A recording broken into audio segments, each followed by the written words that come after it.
వానాకాలం పంట సీజన్ ప్రారంభమైన తరుణంలో రైతులకు సకాలంలో పారదర్శకంగా ఎరువులను అందించేందుకు తెలంగాణ ప్రభుత్వం కీలక నిర్ణయాలు తీసుకుంది. గతంలో ఎదురైన ఇబ్బందులు, అక్రమాలను దృష్టిలో పెట్టుకుని ఖరీఫ్ సాగు సమయానికి ఎరువుల పంపిణీ వ్యవస్థను పూర్తిగా ప్రక్షాళన చేసింది.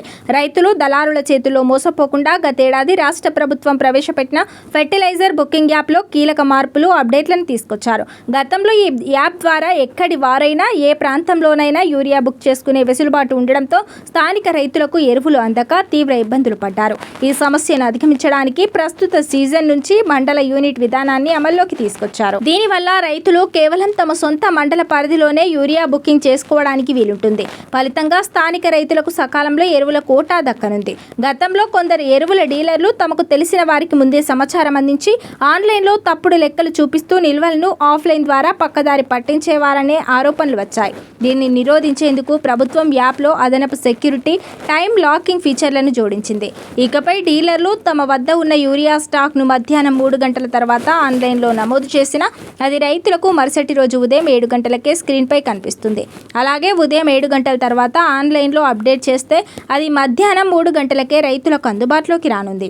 ఈ నిబంధన వల్ల ఎరువుల నిల్వలపై పారదర్శకత పెరగనుంది. రైతులు ప్రతిరోజు ఉదయం 7 గంటలకు, మధ్యాహ్నం 3 గంటలకు యాప్ ఓపెన్ చేసి తమకు కావాల్సిన యూరియాను సులభంగా బుక్ చేసుకోవచ్చు.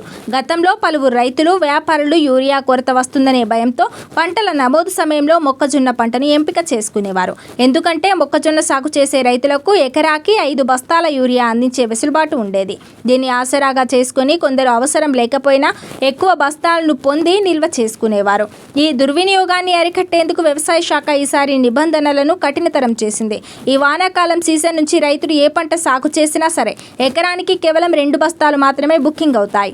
1 ఎకరం భూమి ఉన్న రైతుకు ఒకే విడతలో గరిష్టంగా 2 బస్తాలు మాత్రమే బుకింగ్ చేసుకునేలా యాప్లో పరిమితి విధించారు. సాంకేతిక ఇబ్బందులను తొలగించడంలో భాగంగా ఐటీ విభాగ అధికారులు ఈ ఫర్టిలైజర్ యాప్ను పూర్తిగా అప్డేట్ చేశారు. గతంలో యూరియా బుకింగ్ చేసే సమయంలో ప్రతిసారి మొబైల్ నెంబర్ నమోదు చేసి ఓటీపీ వచ్చే వరకు వేచి చూడాల్సి వచ్చేది. గ్రామీణ ప్రాంతాల్లో నెట్వర్క్ సమస్యల వల్ల ఓటీపీలు సకాలంలో రాక రైతులు బుకింగ్ చేసుకోలేకపోయేవారు. ఈ సమస్యను పరిష్కరిస్తూ ఇకపై ప్రతిసారి ఓటీపీతో లాగిన్ అవ్వాల్సిన అవసరం లేకుండా రిజిస్టర్డ్ మొబైల్ ద్వారా నేరుగా యాప్లోకి ప్రవేశించి కేవలం కొన్ని క్లిక్లతోనే యూరియా బుక్ చేసుకునే సదుపాయాన్ని కల్పించారు. ప్రభుత్వం తీసుకునే నిర్ణయం పట్ల రైతులు హర్షం వ్యక్తం చేస్తున్నారు.